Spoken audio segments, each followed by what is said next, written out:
All right, guys, just a couple announcements before we get going here. Today's press conference is being streamed, so please raise your hand and use the microphones to ask your questions, please. ASAP will be providing a transcript, so I'll email that as soon as it is ready. Following Coach White on the podium here, Coach will be available to shake hands for a few minutes before we have to move on to some other things. Jeremy Foley and Dr. White will also be available for a few minutes to chat with you guys following the press conference here. So I'll go ahead and turn it over to Jeremy.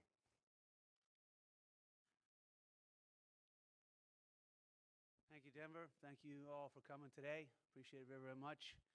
I think it was 19 years ago, not quite to the day, but close, that we introduced Billy Donovan in this room, and I can remember the excitement within our program when we did that.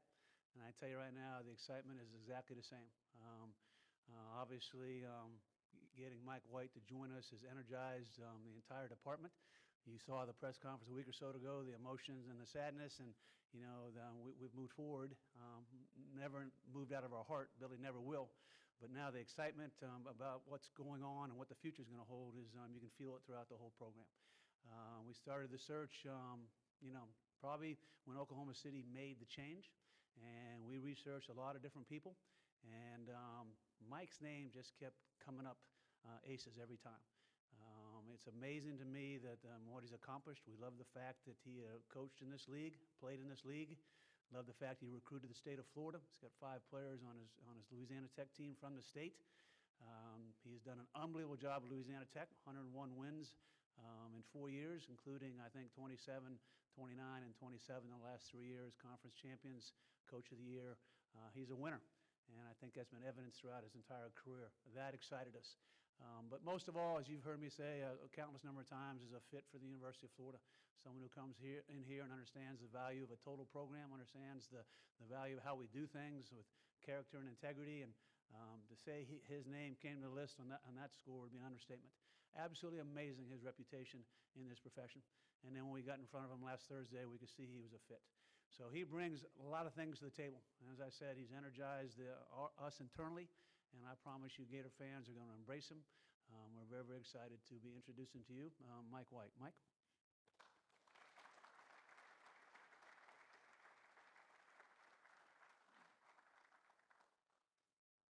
Thank you so much. If you don't mind, let me backtrack a little bit. I'd like to. It's an emotional time for all of us, and I had an unbelievable opportunity at Louisiana Tech, and I'd like to thank Dr. Dan Renault and Bruce Van de Velde, who originally took a leap of faith and hired a guy who would never ran a practice or called a timeout, and Dr. Les Geis and Tommy McClellan. Their incredible administration was so kind and supportive to me over the last 4 years. I've had great staff members, and I'd like to thank all of my former players at Louisiana Tech that afforded my family and I an opportunity to come to the University of Florida. Dr. Kent Fox and Jeremy Foley for this unbelievable opportunity. I couldn't thank you more.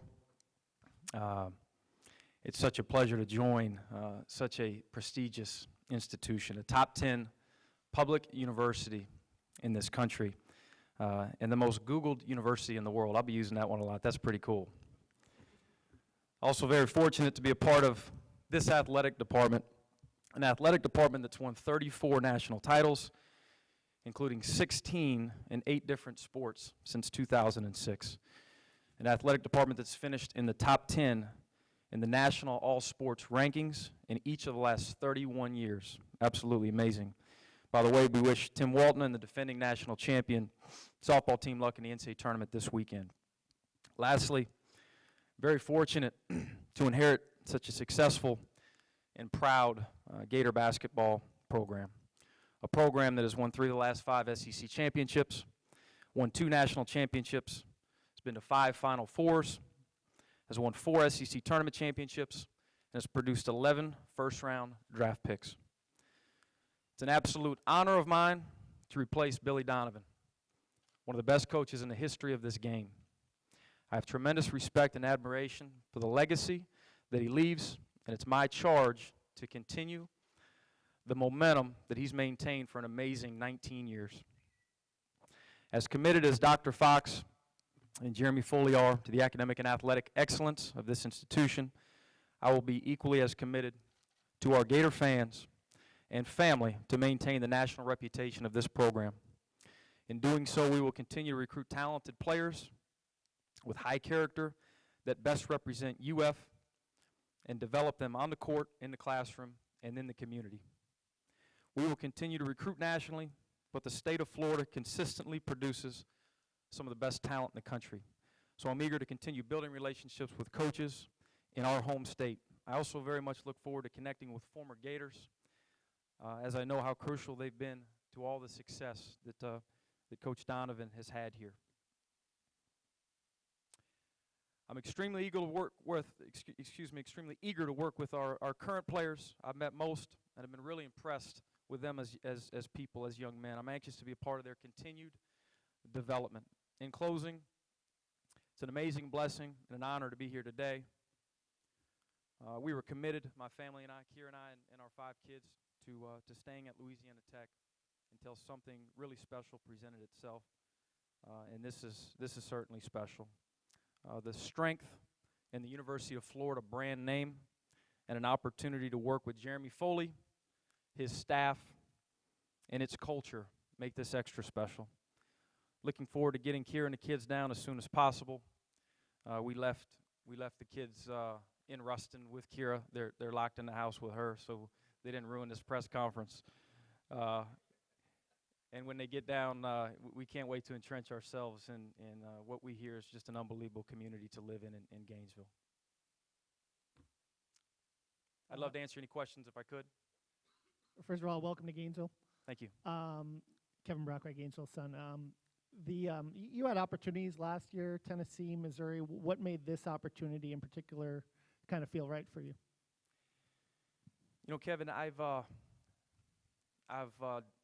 dodged committing to talking to certain institutions in particular, but we have had interest.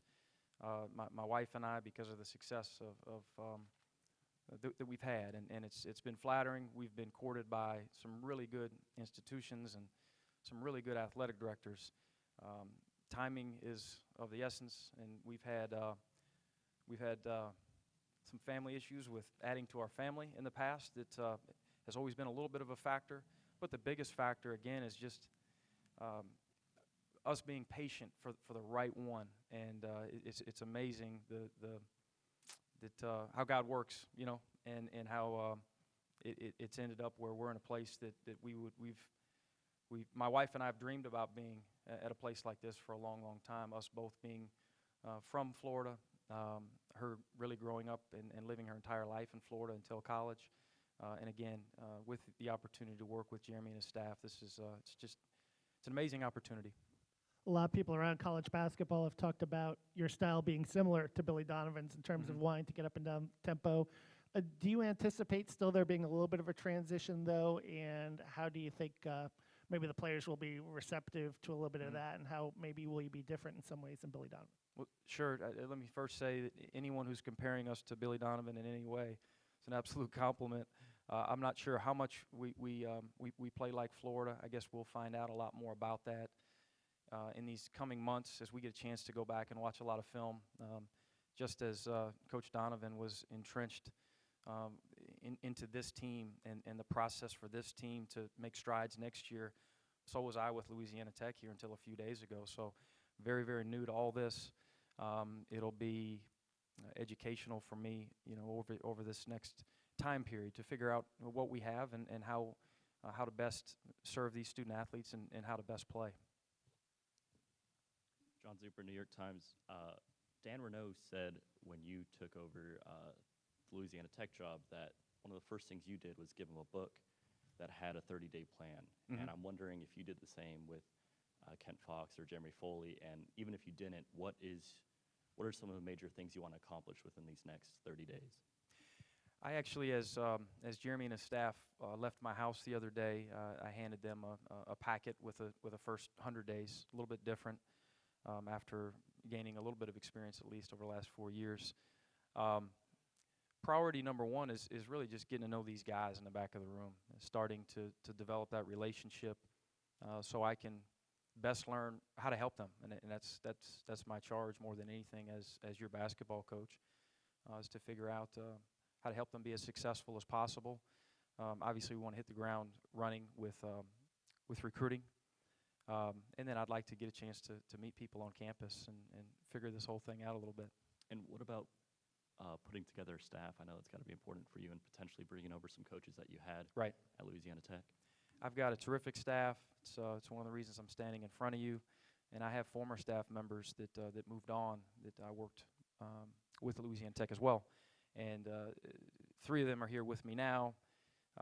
Jordan Mincy, Darius Nichols, and Kyle Church, who all do a terrific job, and Dusty May is left behind interviewing for that Louisiana Tech head job. He's very, very well deserving, a terrific coach, a great person, and we wish him the best. If he doesn't get that job, we have a place for him here. In the meantime, we're surveying the landscape.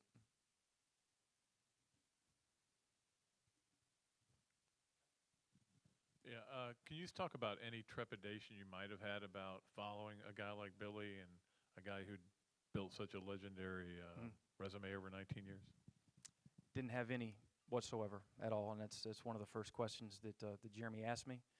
And my answer to him was I would absolutely embrace the opportunity to follow a legend and to learn really from a lot of the people that helped him along the way. From what I understand and from what I'm starting to understand in person is that the administration here and the support staff of the basketball program in all facets is absolutely incredible. And I've had a chance to talk to Coach Donovan a few times here in the past few days, and he blows these people out of the water when he talks about them. He's obviously very endeared to these people.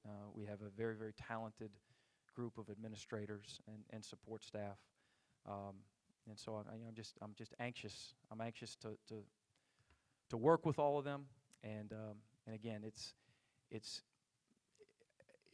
more of embracing the fact that you have a great job that Coach Donovan has built. I think it was a good job when he got here, and now it's a great job. Were most of your conversations with Billy about personnel? Yeah, I would say personnel and also the other people that surround the program, the people that are really important to him. I think, obviously, he wants to see the University of Florida continue to be really successful. He'll continue to be a great resource, and I'm extremely appreciative because I know how busy he is. Mike, Larry Vitale, welcome to Gainesville again. Thank you, Larry. You mentioned recruiting being a high priority. The first priority there is recruiting the recruits, the 4 kids who've already signed. That's right. Have you reached out to them? Could you give us a sense of where those young men are from your conversations? Yeah, all 4 we've reached out to. I've met a couple in person, and these couple Florida guys I look forward to meeting with this week. We've had a bunch of positive feedback. I don't think we've had any final answers yet. I'm not into begging. I think this place, to a certain extent, sells itself. I think all 4 of these guys obviously chose University of Florida for a lot of the right reasons, really all the right reasons. Florida sells itself. This institution sells itself, but they want to play for Coach Donovan, and I understand them having second thoughts. I understand that. I appreciate it. I accept it. And if those guys want to be here, I'd love to have them. And if not, we'd love to help them find the right place for them.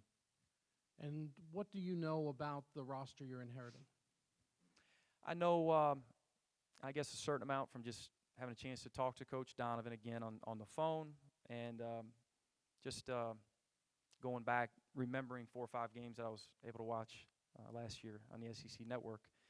I know that we've got some talent. I know that in talking with them one-on-one over the past few days, I think we've got some really good people, and Coach obviously confirms that, as do our administrators. So if any of these guys signed to play here again for Billy Donovan at Florida, they're good players. Obviously, they're good players, and we need to figure out how to best help them and continue that development that was taking place until now.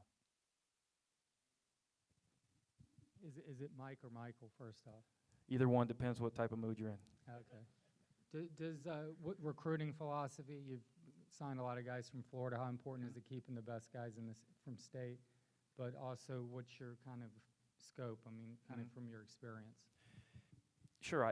I think at the University of Florida we can recruit nationally. I think you can get involved with kids in all 50 states. I think that in the past that this basketball program has proven that. But I also understand how important it is to recruit our state, especially a state that's as fertile as it is. And I've always enjoyed recruiting this state, not only because I liked traveling to Florida, but because there's really good players here. And we're not going to get them all, but we're going to recruit them all. Yeah, Mike Bianchi, Orlando Sentinel. You grew up in the state. Before Billy Donovan got to Florida, there'd never been any sustained success at really any basketball program in the state. Why do you think that is, and what makes you think that you can continue to have sustained success? Of course, he's really, really good. And over the next few years, really hopefully few months, I'll be able to become more educated on why he was so good. I think the national reputation for Coach Donovan is that obviously he's very, very smart. He's a terrific recruiter. I think that he's also in watching his teams over the past decade or so, 2 decades, I guess. They've had been really, really good with skill development, because I know guys just continue to get better under his watch over time, and he's had a lot of guys that have gone on to make a lot of money playing basketball that weren't necessarily that good when they got here. So I know he's had a lot of talent, but he's also, him and his staff, I think, have been great with skill development, helping guys get better. Coach Joey Johnston, Tampa Tribune. I know you were born in Dunedin. How old were you when you left? What schools did you go to, and what are your memories of Florida? Were there much? Were you young when you left? What's funny, good question. I was 2 weeks old when I left. 2 weeks old. I got a great Scratch story that for you. question. I'm going to get this story out of the way. My wife's probably watching. Sorry, Kira, I know you're embarrassed. 2 weeks old, we move, and as I'm growing up as sort of an Army brat, is the best way to describe it. Because as a kid, you get into, hey, my dad's an athletic director. What's an athletic director? All right, my dad's military. I finally just started telling my classmates, my dad's military. And so we lived everywhere growing up, and a few times during my childhood, I'd ask Mom, hey, where was I born again? Dunedin, Florida. Where is Dunedin? And never knew, obviously, never went back to Dunedin, and I met my wife at the University of Mississippi, as she was a volleyball player there. We met, and she was from Dunedin, Florida. And incredible how it all works out. And she grew up here, of course. She is just as excited, if not more excited, to come back home. It's just a really special opportunity. She went to Dunedin High School? She went to Clearwater Central Catholic. Yep. And I didn't go to a day of school in my first 2 weeks, I don't believe. You might have tried to get me out of the house, Ma. Okay, so the memories are short from Florida, but you seem to have this relationship with kids and coaches. Yes. How did that develop, and how do you see that moving forward? How do you want it to build? And I'm glad you gave me another opportunity.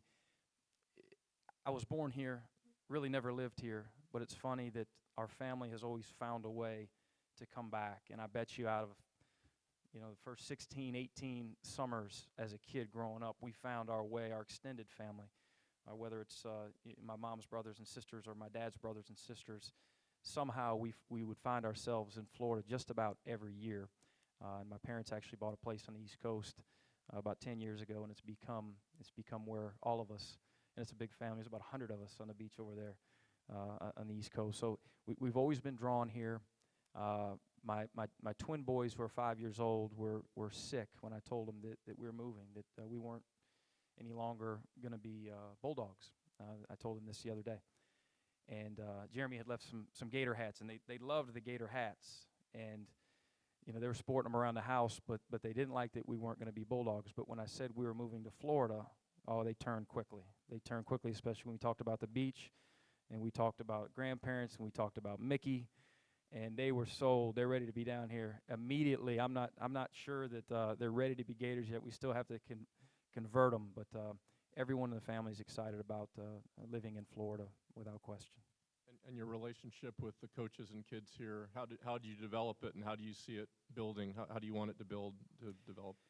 Well, I think that relationships just build over time through connecting, through phone calls and texts and emails and relationships with some of their players, and we certainly expect that to continue.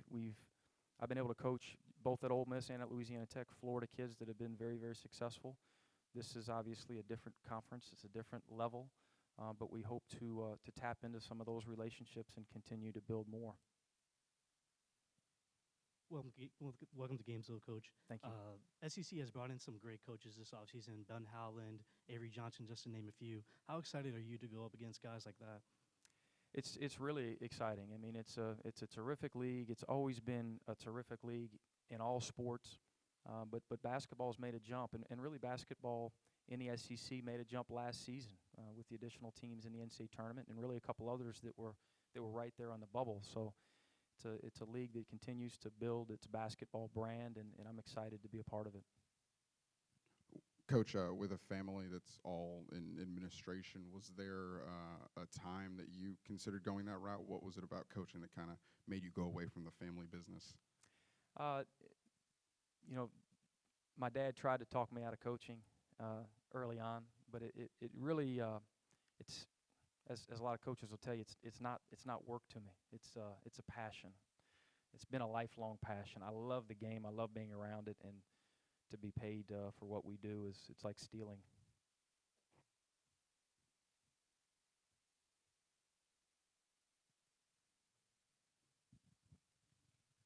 I was going to ask you something about scheduling, and what are the odds of a Florida Duke home and home, seeing how you have some connections? Should we put him on the spot right now? That would be incredible, of course, and we'll take a swing at it. In terms of scheduling over the next couple of years, I know we'll be leaning heavily on Mike Hill, and I'm not real familiar with who we're playing right now. I'm not familiar with even where my office is or how to get to campus, but we'll figure those things out here over the next couple of weeks. Coach, another question about your dad and your family ties and stuff. Just how competitive was that household growing up? With two brothers that were in athletic administration and a dad that used to send you faxes when maybe you weren't playing well at Ole Miss and stuff. Really competitive household, to say the least. All of us were in athletics. We were all athletes, and there were 5 of us cramped up together as we were moving across the country several different times. We're a very, very tight-knit family. But especially the middle part of the siblings, if you will, myself and my 2 younger brothers, we're pretty close in age, and we'd battle in football, soccer, basketball, what have you, but we had a lot of fun. And 4 years at Louisiana success, obviously had a lot of good regular season success, and then maybe a few slip-ups in conference tournaments. How do you reflect on that? Do you look at it as maybe some bad luck, or do you look at things that maybe you could have done differently in those situations? Yeah, as you go back, there's always some things you could have done a little bit differently, and some of it is a missed free throw, a made free throw, a missed block out, a poor transition, defensive possession. But that said, it's very, very difficult, not only for Louisiana Tech in Conference USA, but other teams in that league and other mid-major teams in mid-major conferences that aren't producing more than one NCAA tournament team. It's tough, and I don't want to call Conference USA a one-bid league because I thought we were on our way, and I thought Old Dominion was really, really close, and we were a little bit behind them in terms of fighting for an at-large, and the year before we were right there on the bubble for an at-large. But it's a league that I'm proud to say that I coached in, and I think they'll get to the point where they can be multi-bid. But that said, for right now in the one-bid leagues, it's just very, very difficult. The margin for error is so small, despite going 15-3 and being as consistent as you can possibly be. 2 years ago, despite winning 18 consecutive games and getting in the top 25, in those situations, you better win 3 in 3 days or you're out of luck. Coach, I know you just talked about how Conference USA, it's tough to make the tourney, but I want to take you back to your introductory press conference at Louisiana Tech. You mentioned that Renault said, quote, Alexander the Great was the same age as you when he conquered the world. The least you could do is take us to the NCAA tournament. That's what he said. That's what I he didn't said. say that, I know, as you I know. That, yes. He said that. Yeah, put me Um, right on the spot before our first press conference. That made me feel real at ease. Right. Thanks, Dr. Renaud. So I'm just wondering, do you still consider your time there a success, even though you didn't Yeah. make it? And do you still feel like you accomplished your goals there? We accomplished 99% of them, an absolute success. We had 11 student athletes that exhausted their eligibility under me, and 9 have graduated, and the other 2 will graduate hopefully by the end of this quarter. Louisiana Tech's on a quarter system. We had 9 all-league players. We won 3 consecutive championships. We rejuvenated the fan base. The Thomas Assembly Center in Ruston has become a really, really tough place to play. We've won 49 out of the last 50 games at home, which out of the last 50 is number 1 in the country. I keep saying we. I still feel a part of it, but now obviously I'm excited to be a part of the O'Connell Center and the home court advantage here. But absolutely, it was a tremendous success. I apologize to Dr. Renaud that we couldn't get back to the NCAA tournament, but now my focus is on helping the Gators get to the NCAA tournament. And also going back to just after your playing days, I know you talked about how you tried out some internships at some, quote, big companies, and I was just wondering what those companies were. And was there a time when you were there, because I know you mentioned it was like Wall Street kind of stuff. Yeah. Stuff very different than what you're doing now, obviously. So was there a time where you had an aha moment, like, I can't do this anymore, I need to go back to basketball? Yeah, if I remember correctly, and we're going back a ways now, I did, and Pops, you could probably help me, but he had a couple buddies. There was a big donor at the University of Maine that owned Dexter Shoe at the time, and we went up and I worked for Dexter Shoe Company for a couple weeks, and it was quite the experience. Had a great time. It was educational. And then a really close friend of my father was on Wall Street, and I actually, I forget the name of the company, but I ghosted him, if you will, for a week.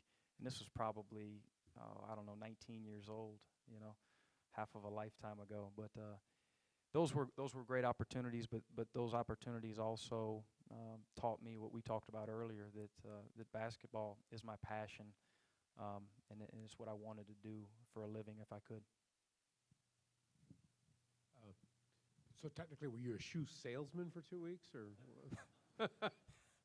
Sales went way down.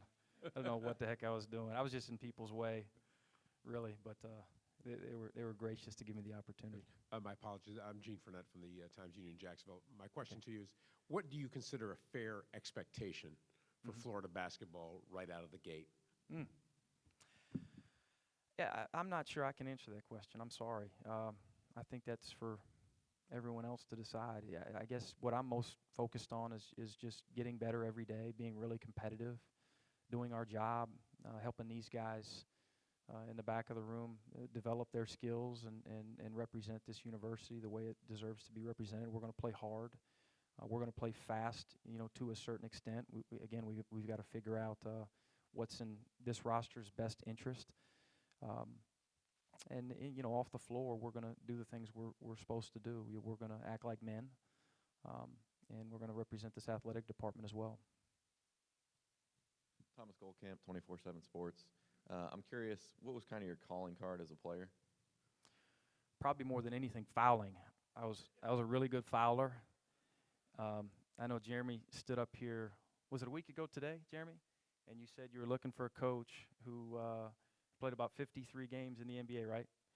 And I thought to myself, I didn't tell Jeremy this in the interview, it probably would have knocked me out, but I think I averaged about 5.3 points a game at Ole Miss. That 53 is somewhat similar.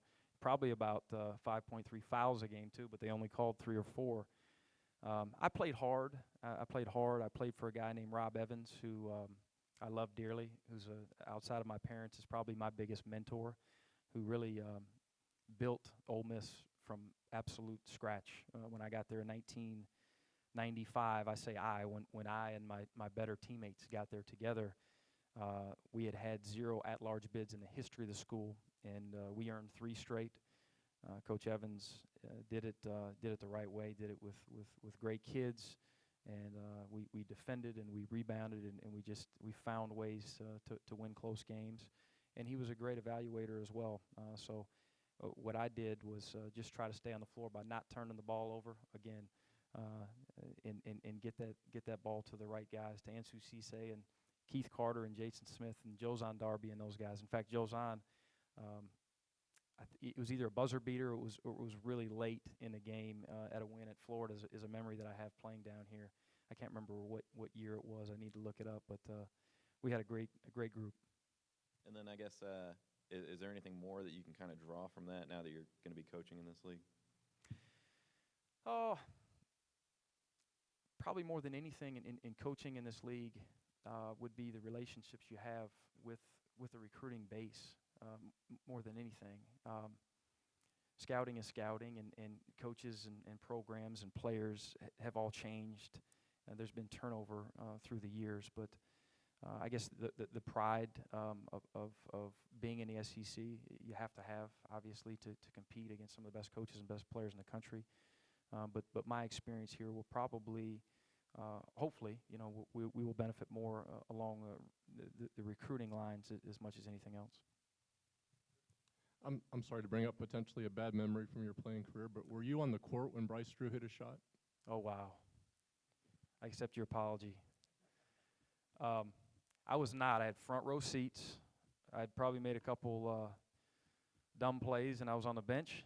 And that was a tough moment there because we were having a great year. In fact, I want to say we were ranked maybe in the top 10 at the time, and it really finished strong. And that was supposed to be our year. That was Coach Evans' last year before my father stole him from me at Arizona State.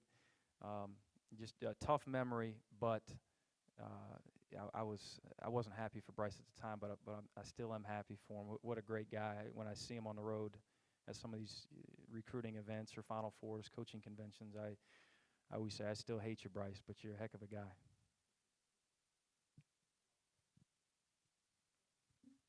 Coach, what is it going to be like coaching against Andy Kennedy for the first time in SEC play? Whoa, good question. I should have been prepared for this one. I'll have to look up, of course. He's a big dude. Andy's a big dude. It'll be exciting, really. It'll be probably emotional a little bit, just going back and thinking about how much he helped me, really, how much I learned from him and continue to learn from him just by watching his teams play. He's a winningest coach in Ole Miss history. He gave me a great opportunity to coach under him and work under him. And it'll be rewarding. It'll be rewarding, and I guess at some point when we go back to Oxford, it'll be extra emotional at that time. And then it's well documented that your father is the AD at Duke. So I'm wondering, has Coach K ever given you advice? He has. He's on several occasions. He's reached out, and I've got some great memories. Some that I could probably share, and some that I'd like to keep private. But we've in a small amount of time, we've been able to really develop our own relationship from afar. I know him and my father are very, very close. And growing up in this business, just like you idolize a guy like Billy Donovan, and you try to emulate a lot of things that he does as a coach and as a recruiter, and you're always tuned in to watching them as much as possible. Same goes for Mike Krzyzewski, obviously, one of the greatest coaches in the history of all sport. So for him to reach out and give guidance and advice at different times has been incredibly humbling, to say the least.